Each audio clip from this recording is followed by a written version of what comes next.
श्राद्ध करो, पितर लोगों का श्राद्ध करो। हम भी कहते हैं, हम श्राद्ध का मना नहीं करते, लेकिन श्राद्ध किसका करना है ये जान लो।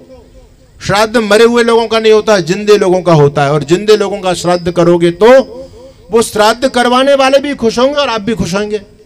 और मरे लोगों के श्राद्ध कर लो, वो तो पता नहीं बेचारे कहाँ चले गए, और तुम बाद में पाखंडी लोगों को खिलाते रहो, पिलाते रहो, उन पर ठगते रहो, क्या उसका फायदा है। हम कानपुर के अंदर गए कार्यक्रम में, तो वहां एक सज्जन बड़ा कॉलेज चलाते हैं।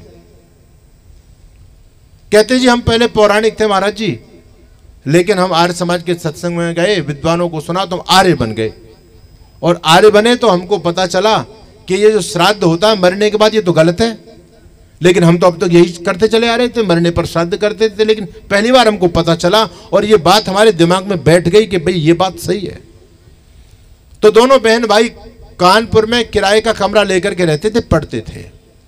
उन्होंने कहा कि अब की बार हम अपने माताजी तो नहीं, पिताजी का श्राद्ध करेंगे और जीते जी श्राद्ध करेंगे। अब रविवार की छुट्टी थी, दोनों भाई बहन लेके अपनी साइकिल शनिवार के दिन घर पहुंचे। पिताजी, इनका बेटा कैसे आए? कि पिताजी आपका श्राद्ध करने आए। पिताजी बोले तेरा दिमाग ठीक है? अभी मैं मर गया जो मेरा श्राद्ध करेगा? अरे नालायक, कम से कम मरने का तो इंतजार कर, अभी श्राद्ध करने आ गया तू मेरा। पिताजी ने धमकाया, लेकिन उन्होंने कहा नहीं पिताजी, आप श्राद्ध को गलत समझ गए, हम अब समझ गए ठीक ठाक से श्राद्ध क्या होता है। जीते जी श्राद्ध होता है जिंदे लोगों का, मरने पर नहीं होता। पिताजी ने, पुराने आदमी थे, पिताजी गुस्सा है, बोले अब आगे मत बोल देना कुछ भी। उन्होंने फिर बोल दिया तो पिताजी को गुस्सा है, पिताजी डंडा जमा ही दिया अपने बेटे में। लेकिन शांत रहे वो। दूसरे दिन उनको श्राद्ध करना था, दोनों बहन भाई जगे, पिताजी जगे, कहने लगे देखो श्राद्ध करने का तरीका बता रहा हूं, कैसा जीवन जीना चाहिए घर परिवार में, आपका घर स्वर्ग बन जाएगा। अरे तुम मंदिरों में जाकर के धोख दे रहे हो, जो काम घर में करने का होता है वो काम मंदिरों में कर रहे हो, आश्चर्य की बात है। और वहां कुछ मिलना नहीं है आपको। मंदिर के देवता को धोख देते हो, प्रणाम करते हो, भोजन करा रहे हो, वस्त्र पहना रहे हो। अरे इस काम को घर में करो ना, घर तुम्हारा स्वर्ग बन जाएगा। तो श्राद्ध कैसे? श्राद्ध एक दिन का नहीं, श्राद्ध प्रतिदिन का होना चाहिए। पिताजी जगे, दोनों बहन भाई गए, बोले पिताजी बताओ क्या लेंगे आप? चाय लाएं आपके लिए, गर्म पानी लाएं, क्या लेके आए? पिताजी ने कहा बेटा चाय ले आओ। चाय बना करके दी, बहन ने पिताजी को चाय पिलाया। पिताजी फ्रेश होने गए। पिताजी जब घूम घाम करके आए तो पिताजी को नहलाया। पुराने जो चीथड़े पिताजी ने पहने हुए थे, सारे कपड़े पुराने उतारे, नए कपड़े लेके गए थे। पिताजी को बढ़िया मालिश कर करके नहलाया, बढ़िया तरह नहला धुला करके पिताजी को नए कपड़े पहना करके बिठाया। और कहने लगे पिताजी नाश्ता में क्या बनाए? घर में कभी बनाओ तो माता पिता से पूछ करके बनाया करो कि पिताजी आज क्या बनाए, आज क्या सब्जी बननी चाहिए, माताजी आज क्या भोजन में बनना चाहिए। कभी पूछते हैं हम लोग? पूछा पिताजी क्या बनाए भोजन में, नाश्ता में क्या लेंगे? पिताजी ने कहा बेटा आज तो पकोड़े का मन कर रहा है। पकोड़े बनाए, चाय बनाई, पकोड़े बनाए, पिताजी को बढ़िया नाश्ता कराया। पूछा दोपहर में पिताजी भोजन में क्या लेंगे? पिताजी ने जो चीज बताई वो भोजन में बहन ने तैयार की।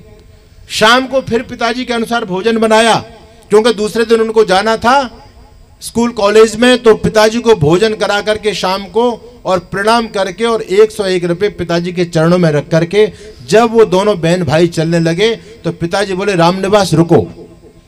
बोले हाँ पिताजी क्या बात है? कहने लगे बेटा क्या यही श्राद्ध होता है? बोले हाँ पिताजी यही तो श्राद्ध है। बोले यदि यही श्राद्ध है तो बेटा ऐसा श्राद्ध तो तू साल में मेरा 4-5 बार कर जाया कर। अच्छा ये श्राद्ध है, सबको पसंद आएगा नहीं आएगा? अरे मरने के बाद कहाँ भ्रमित हो रहे हो, कहाँ लोगों ने बहकाया हुआ, पाखंडी लोगों ने आप लोगों को। इसलिए आर्य समाज पाखंड का खंडन करता है। आर्य समाज से जुड़िए, वैदिक परंपरा को समझिए। तो पितृ ऋण है पहला ऋण, माता पिता की, पितरों की सेवा करने की बात हम भी करते हैं। सेवा शुश्रूषा करो, केवल सेवा ही नहीं शुश्रूषा भी होनी चाहिए। शुश्रूषा का मतलब बड़े लोगों के पास में जाकर के बैठो, उनके पास में जीवन का अनुभव है, उनके पास जीवन का निचोड़ है, वो सुनो। केवल सेवा करने से ही तुम्हारा उद्धार होने वाला नहीं है। ध्यान देना, मैं बहुत गंभीर बात बोल रहा हूं। वेद ने कहा दोनों चीज होनी चाहिए। सेवा करो। मैं एक परिवार में चला गया, बड़ा अच्छा परिवार था। मैंने कहा कहो मासा जी ठीक हो? बोले जी ठीक है। सेवा हो रही है? बोले सेवा तो बहुत अच्छी हो रही है। मैंने कहा ये तो बड़ा सौभाग्य। बोले सौभाग्य नहीं है। अरे तुम्हारी इतनी अच्छी सेवा हो रही है और फिर भी सौभाग्य नहीं है? 4 बेटे हैं। बोले जी 4 बेटे खूब अच्छी सेवा करते हैं, चारों बहुएं पूछने के लिए आती है, पिताजी क्या लोगे? बेटे ने स्पेशल गाड़ी दी हुई है, ड्राइवर छोड़ा हुआ है, और जब भी मैं समाज में जाता हूं तो बेटों ने कहा हुआ है कि पिताजी अब जमाना बदल गया, तुम 101 रुपये मत 500 रुपये देकर के आया करो दान में। तो मैंने कहा इससे अच्छा और क्या होगा? कितने अच्छे आपके बच्चे हैं, आनंद आ रहा है? बोले आनंद नहीं आ रहा है। मैंने कहा कमी क्या रह गई? बोले बेटे सेवा भावी तो हैं लेकिन आज्ञा पालक नहीं है। वे दोनों बात कहता है, सेवा और आज्ञा पालन दोनों होनी चाहिए, सेवा शुश्रूषा दोनों होनी चाहिए। कहते हैं मैंने अपने जीवन में, क्योंकि बेटों ने सेवा में कसर नहीं छोड़ी, ड्राइवर है, गाड़ी है, स्पेशल कोठी में रहता हूं, नौकर लगा हुआ है, जो भी कुछ खाना है पीना है नौकर सब कुछ बना के देते हैं, सेवा में कमी नहीं है, लेकिन बेटे बात नहीं मानते। मैंने अपने जीवन में कभी प्याज लहसुन को हाथ नहीं लगाया, वो अंडे डकार जाते हैं, मैं मना करता हूं नहीं मानते। मैं 4 बजे बिस्तर छोड़ देता हूं और उनको खूब समझाता हूं कि बेटा जल्दी जग जाया करो, 4 बजे जग जाया करो। तो मेरे तरह मैं 90 साल का अभी भी नौजवान की तरह रहता हूं, और वो 45-50 साल के बूढ़े जैसे हो गए, 8 बजे सो करके जगते हैं। मैं मना करता हूं कि बेटा कभी भी गंदी चीज नहीं पीना, शराब वराब नहीं पीना, लेकिन कभी कभी कहते हैं पिताजी पार्टी शार्टी में तो चल जाती है, माँ खींचाते हैं, तो मैं बड़ा परेशान हूं। तो यानी सेवा तो बच्चे कर रहे हैं लेकिन माता पिता फिर भी संतुष्ट नहीं है, इसलिए आज्ञा पालन होना भी बहुत जरूरी है। देखो इतिहास में आपने पितामह भीष्म का नाम सुना है।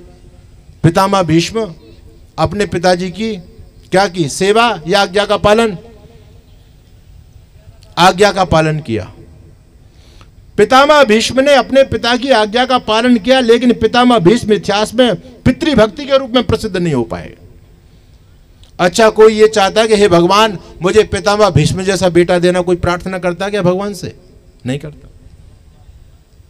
अच्छा, राम ने क्या किया? राम ने पिता की आज्ञा का पालन किया, सेवा नहीं कर पाए। तो जब पितृभक्ति की बात आती है तो पितामह भीष्म और राम भी बौने हैं, लेकिन एक ऐसे महापुरुष हुए जिनका नाम था श्रवण कुमार, जिन्होंने माता पिता की सेवा भी की और शुश्रूषा भी की, आज्ञा का पालन भी किया। तो आज कोई ये नहीं कहता कि हे भगवान राम जैसा बेटा देना, पितामह भीष्म जैसा बेटा देना। लोग क्या कहते हैं? श्रवण जैसा बेटा देना। तो श्रवण जैसा बेटा बनना, ठीक है, ऐसे संस्कार जीवन में लेके चलना।